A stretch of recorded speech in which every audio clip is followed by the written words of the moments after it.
আসসালামু আলাইকুম, welcome back to my channel. আজকে আমি দেশি পাঙাশ মাছ টমেটো দিয়ে রান্না করে দেখাবো।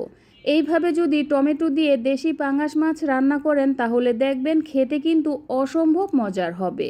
আশা করি আমার আজকের রেসিপিটাও আপনাদের কাছে ভালো লাগবে।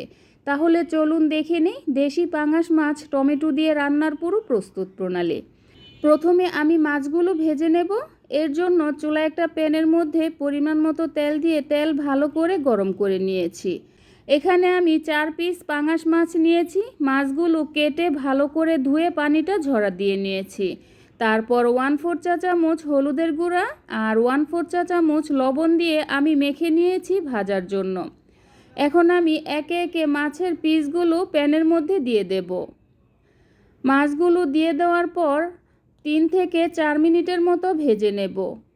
আমি প্রায় 4 মিনিটের মতো ভেজে নিয়েছি। মাছগুলো যখন এক সাইড ভাজা হয়ে যাবে ওই পর্যায়ে উল্টে দিতে হবে। আমি সবগুলো মাছ উল্টে দিয়েছি। এখন আমি এই সাইডও আরও কিছুক্ষণ ভেজে নেব। 2 সাইড মাছই খুব ভালো করে ভেজে নেওয়া হয়ে গিয়েছে। এখন আমি চুলা থেকে নামিয়ে একটা সাইডে রেখে দেব। রান্নার জন্য চুলায় একটা কড়াই গরম করে তার মধ্যে দিয়ে দিচ্ছি 3 টেবিল চামচের মতো রান্নার তেল। তেল গরম হয়ে এলে তারপর দিয়ে দিচ্ছি হাফ কাপ পেঁয়াজ কুচি, 5-6টার মতো দিয়ে দিচ্ছি কাঁচামরিচের ফালি। এখন আমি পেঁয়াজ কুচিগুলো একটু নরম করে ভেজে নেব। গোল্ডেন ব্রাউন কালার করে ভাজতে হবে না, পেঁয়াজ কুচিগুলো নরম করে ভেজে নিলেই হবে। পেঁয়াজ কুচিগুলো যখন ভাজা হয়ে যাবে ওই পর্যায়ে দিয়ে দিতে হবে গুঁড়া মশলা। আমি এখানে নিয়েছি হাফ চামচ হলুদের গুঁড়া, হাফ চামচ নিয়েছি লাল মরিচের গুঁড়া আর ধনিয়ার গুঁড়া নিয়েছি হাফ চামচ, আর আদা রসুনের পেস্ট দিয়ে দিচ্ছি 1 টেবিল চামচ। লবণ দিয়ে দিচ্ছি টেস্ট অনুযায়ী, লবণটা বুঝে তারপর দিয়ে নেবেন। তারপর দিয়ে দিচ্ছি সামান্য পরিমাণ পানি যাতে মশলাটা পুড়ে না যায়। এখন আমি সব কিছু খুব ভালো করে নেড়েচেড়ে মিক্সড করে নেব, তারপর কিছুক্ষণ কষিয়ে নেব। আমি মশলা খুব ভালো করে কষিয়ে নিয়েছি। মশলার উপরে যখন এই রকম তেল উঠে আসবে ওই পর্যায়ে ভেজে রাখা মাছগুলো দিয়ে দিতে হবে। তারপর দিয়ে দেব পানি। আমি এখানে 1 থেকে 1.5 কাপের মতো পানি দিয়েছি। পানি দিয়ে একটু হালকাভাবে নেড়েচেড়ে দেব।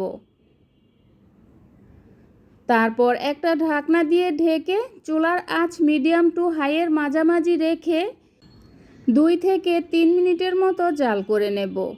আমি প্রায় 3 মিনিটের মতো জাল করে নিয়েছি। এখন দিয়ে দিচ্ছি টমেটো। আমি এখানে 2টা টমেটো নিয়েছি আর একটা টমেটো আমি 4 পিস করে কেটে নিয়েছি। টমেটো দেওয়ার পর এখন আমি একটু নেড়েচেড়ে দেব। তারপর একটা ঢাকনা দিয়ে ঢেকে চুলার আঁচ মাঝারিতে রেখে 4 থেকে 5 মিনিটের মতো রান্না করে নেব। আমি প্রায় 5 মিনিটের মতো রান্না করে নিয়েছি। এখন দিয়ে দিচ্ছি হাফ চামচ ভাজা জিরার গুঁড়া। তারপর দিয়ে দিচ্ছি 5-6টার মতো কাঁচামরিচের ফালি, আর কাঁচামরিচগুলো আমি হাফ ফালি করে দিয়েছি। এখন আমি ভালো করে নেড়েচেড়ে ভাজা জিরার গুঁড়া মিক্সড করে নেব। আর আমার ভিডিওটা কে কোথা থেকে দেখছেন আমাকে কমেন্ট করে জানাবেন, কারণ আপনাদের কমেন্টগুলো পড়তে আমার খুব ভালো লাগে। আমি প্রায় জিরার গুঁড়া দেওয়ার পর 3 মিনিটের মতো রান্না করে নিয়েছি। আমার রান্নাটা কিন্তু পুরোপুরি হয়ে গিয়েছে। এখন দিয়ে দিচ্ছি ধনিয়া পাতা কুচি। ধনিয়া পাতা কুচি দেওয়ার পর আর বেশিক্ষণ জাল করতে হবে না, 1 থেকে 1.5 মিনিটের মতো রান্না করে নিলেই হবে। আমি প্রায় 1 মিনিটের মতো রান্না করে নিয়েছি। আমার রান্নাটা কিন্তু পুরোপুরি হয়ে গিয়েছে। এখন আমি চুলা থেকে নামিয়ে নেব। চুলা থেকে নামিয়ে সার্ভ করে নেব। এই তো হয়ে গেল টমেটো দিয়ে পাঙাশ মাছ ভুনা। এটা রান্না করা কতটা সহজ তা আপনারা দেখেই তো বুঝতে পেরেছেন। আশা করি আমার আজকের রেসিপিটাও আপনাদের কাছে ভালো লেগেছে। আর যদি ভালো লেগে থাকে তাহলে অবশ্যই আমার চ্যানেলটাকে সাবস্ক্রাইব করবেন আর বন্ধুবান্ধব আত্মীয় স্বজনদের সাথে শেয়ার করবেন। আবার আসবো নতুন কোনো রেসিপি নিয়ে। তাহলে এ পর্যন্তই। আল্লাহ হাফেজ।